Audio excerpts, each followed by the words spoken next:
Salut ta voix, c'est Maxence du comité. On est le vendredi 31 octobre et voici les 5 infos que j'ai repérées pour toi cette semaine.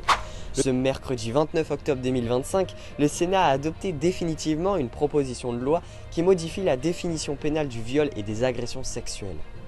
Désormais, la notion de non-consentement est intégrée dans le code pénal, une avancée majeure pour la reconnaissance des violences sexuelles. Ce lundi 27 octobre, 10 personnes, 8 hommes et 2 femmes, ont comparu devant le tribunal correctionnel de Paris.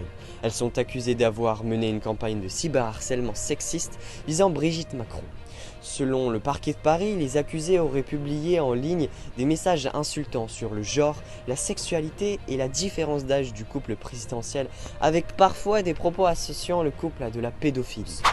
Un peu plus loin de l'Europe, l'ouragan Melissa, considéré comme la tempête tropicale la plus puissante de 2025, a touché terre à Cuba.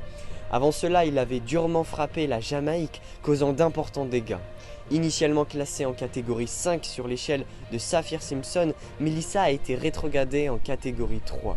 Mais malgré cette baisse, les rafales sont encore très importantes et atteignent plus de 200 km/h. Et l'inquiétude reste quant à elle forte dans la région. Le 21 octobre, le Parlement européen a adopté une réforme du permis de conduire applicable dans les 27 pays de l'Union européenne.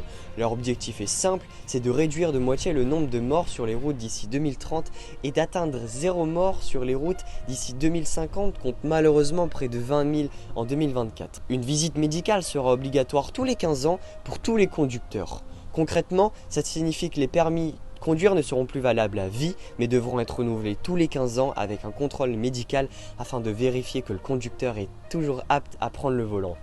Et on termine avec de la musique. En effet, le célèbre rappeur Orelsan a annoncé la sortie de son nouvel album qui sortira le 7 novembre prochain.